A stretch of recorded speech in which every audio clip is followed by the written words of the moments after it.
Hi there guys, my name is Cadence and thank you so much for checking out this bullet journal video. So we are now into January and this is my first monthly setup for 2025. It is a little bit later going out than I had intended, but better late than never, right? If you saw my 2025 setup video, then you will know that I've gone for a square journal this year. It's the first time I've tried a square one and I'm looking forward to trying a few different layouts. This one is from Archer and Olive and the design is called North Star. Okay, so you can probably already tell what my theme is going to be this month from the pencil planning lines. I always plan and sketch out what I'm going to do in advance each month, but with some I can just give a general gist with a light sketch, but for this one I felt I needed more guidance, so I did quite a detailed drawing beforehand. As Chinese New Year is being celebrated on the 29th of January this year, I decided to centre this month around that theme. 2025 is the year of the snake in the Chinese zodiac, so obviously my main decorative element is a snake. I didn't want to have the snake as just a solid colour or anything more realistic like scales, so when I did some online searches around the year of the snake, quite a few images had come up with snakes that had floral patterns on them, which I thought looked really cool. So I started off drawing a black outline of the snake and then went in with a red pen to do all the floral elements. These are just very simple 3 and 4 petal cherry blossom flowers, and in between I've just added some very basic leaf shapes. There is a little bit of detail on the petals with a few lines down the centre of each one to make them a little bit more delicate looking and not just solid white block. This pen is an Ohuhu one and it's number 2, and the great thing about the brush markers is that they have a fine tip on one end. So I started off doing the florals with that, and then I went in with the brush end to colour all around the flowers and make it really bright and bold. This is a very bold design for me. I wouldn't usually use such bright colours, but red is very important in the Chinese culture and it is thought to be auspicious or to bring good fortune. It's the main colour of the flag and it's widely used in decoration and festivals. This type of red is just very synonymous with China, so it was only right that I used it, even though I was a little bit out of my comfort zone.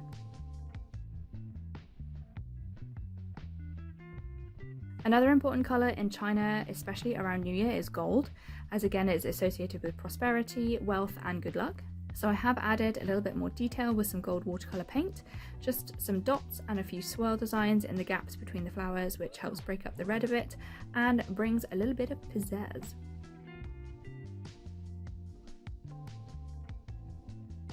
For the title I used some brush pens and I didn't have much of a technique here. I just wanted it to look quite organic and to try and reflect the quick brush strokes used in Chinese calligraphy.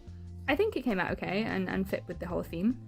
Underneath that I added the Chinese symbols for the snake, at least I really hope it's right. I looked at several different websites and it seemed to be the same on all of them, so I hope it's okay, but feel free to correct me in the comments if not.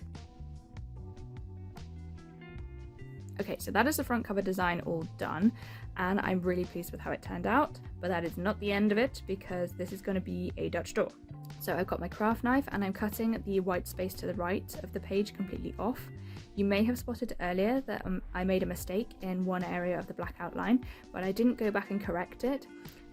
This is because I knew I was going to cut it off, so it didn't really matter. Although it's a simple shape, it's quite a tricky one to cut neatly because I didn't want a white border here. I wanted it to be right to the edge of the snake, so I had to go back in and touch up the edges a little bit with the black pen here and there. And this is because the design doesn't stop here, oh no. Behind this I am doing waterfall tabs. I've had this set of patterned paper for ages and it's called Eastern Promise, so they may not be specifically Chinese but it is Oriental inspired, so I think it all fits well with the theme and I'm glad to finally use some of this paper set. I'm going to do all the waterfall tabs now because it's easier to do them from the last page to the first page rather than work through them chronologically. I have done that in the past and it's easy to mismeasure things as you're going, so it's much easier to do them all together and then see all the tabs before you start marking out the rest of the spreads. I'm doing 5 pages and the last one is obviously the full size of the journal, and I've added a strip of pattern paper that goes over 3 of the dot grid squares and then right to the edge as well. Now, to make things more complicated for myself, the next page is going to be done with stamps rather than sticking in paper. I got it free with a Papercraft magazine years ago, and I just always felt like I wanted to use it, so I never donated it or gave it to anyone else, but now is its time to shine, so it's really nice to give it some use. I'm using the long bamboo stamp twice along the length of the journal. I've measured where the paper on the page behind ends so that I can work out how much I want the stamp to overlap. There were a couple of spots where I didn't press hard enough on the stamp, so I just filled in the gaps with a fine line pen. And because I didn't feel like I'd made it difficult enough for myself so far, I decided to cut around the edge of that design. I really can't help myself, but I think it's worth it. I think it looks really cool, but I did leave a bit of a white border this time because it would have been so time consuming to try and cut right up to the edge of the stamp lines. I never time myself doing my setups. I know some people do tell you in their videos how long it took them, but I never really know how long it takes me. I just know that it's often quite a long time, which I know is off-putting for some people because you might want a planner that you can put together quite quickly each month, but for me, my bullet journal has a dual purpose. It is, of course, for planning and organisation, but it is also a creative outlet for me, and I just love coming up with a theme and then thinking what designs I can do and enjoying the process of creating it and then appreciating what I've made throughout that month. So it doesn't really matter to me that it takes a while sometimes, but I do appreciate that maybe some of you won't want to or won't be able to put as much time into it as I do, but hopefully my videos will still give some inspiration and ideas that can be adapted to work for you. After the bamboo page, I added another patterned paper strip, and then the next one is another stamp page. I used 2 different fan stamps and then alternated them down the length of the journal. In order to print them without the issue of overlapping, I stamped each one on a scrap piece of paper and then cut them out so that I could put them on top of what was already stamped to protect it and then not get any overlapping lines, if that makes sense. Then when that was done, I cut around them just as I did with the bamboo page. I decided not to colour in the stamped pages because I wanted them to contrast with the red toned papers that I'd used, but I kind of didn't want to introduce any new colours, so keeping them white kept them visually different enough from the patterned red papers without having to add additional colours that I didn't want to then incorporate into the rest of the spread, if that makes sense. I have these really cute pink blossom stickers, which I added to the front cover, but actually looking back at it after I'd finished, I preferred them without. So I just peeled them off and saved them to use on another page. So now all of that was finally done, the rest of the setups are a bit quicker. The first page after the cover is usually my calendar page, but because of the cutout parts, it's a smaller area than I usually like to use. So I saved that for a later page and made this first one a space for memories. Because of the odd shape with the snake on the front, I filled in that space with this really pretty stamp of a blossom branch and a hanging lantern. I used a couple more of the Ohuhu markers to colour in the stamp and also added some gold accents.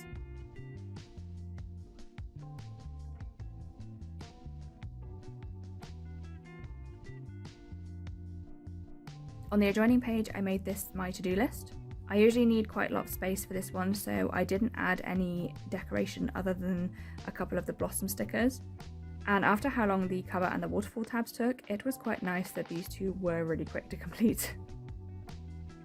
Okay, so on to the calendar spread, and I'm drawing individual boxes for this.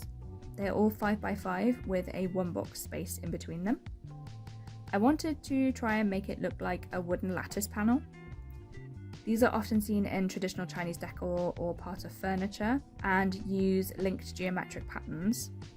So what I did was between the large boxes, I just added a smaller box at the cross section to give the impression of interlinked squares, but I made sure not to make them too big so that I still had plenty of space in the boxes to write out what I needed.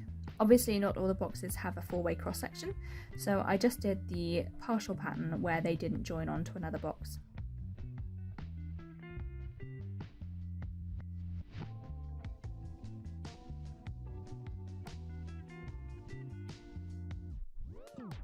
I I added the month title at the top with the brush pen again, and for the decoration I stamped another lantern at the top, but I left off the blossom branch and coloured it all in.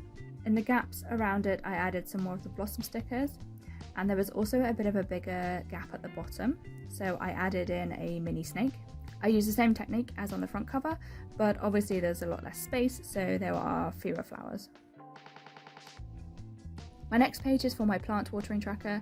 This month I'm doing a table with my plants in a column to the left, and then on the right each one will have 31 boxes, so I can cross off the date that I water a specific plant. I used a thick pen for all the main outlines and to show a division between each plant, and then a finer nib to draw out all of the many boxes needed.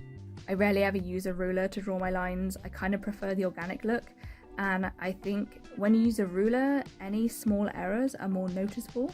I do sometimes use rulers, but not that often. It is also quicker to do it without, and I'm impatient when it comes to this sort of thing, but I seem to have infinite patience for faffing around with intricate things like cutting around bamboo leaves.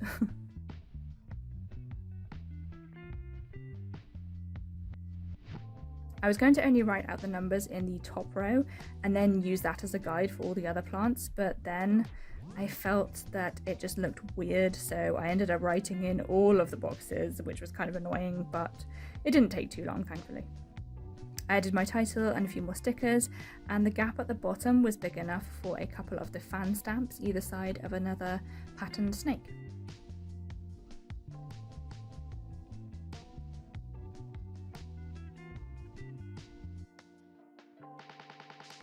The next page is for my habit trackers, and I'm drawing out 9 mini calendars with a title for each one. Even more numbers to write out. I don't know why I did it this way this month, but I think it looks good. It's just annoying to have to write all those numbers. I should probably invest in one of those calendar stamps so then I don't have to write the numbers a million times. I've added another habit this year and I'm now tracking 9, which is maybe a bit ambitious and feels like a lot, but we will just see how it goes. What does help with that though is that I'm not expecting myself to do everything every day. So on the left I add how many times a week I want to do each thing. So the top row are things I want to do every day. The next row I want to do a minimum of 3 times a week or more if it's achievable, and then the next row is 2 or more times a week. What I want to do this month is to cross through the date that I do the habit and then highlight the week with a coloured pen if I manage to hit the target number of times, and see how often I'm actually doing that, just to see if it is a realistic expectation of myself or not, and then maybe reevaluate and readjust for future months. My decorative elements are again the stickers, and then along the bottom I used the blossom branch, but this time without the hanging lantern, and I just coloured it in.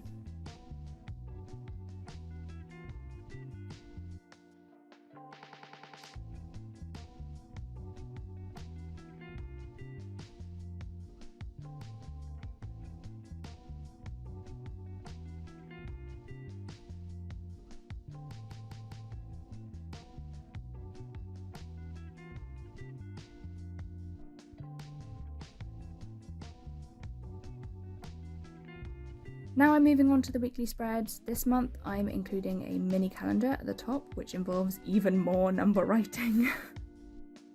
I forgot to do it on this page, but I used the red pen to highlight the current week on each page.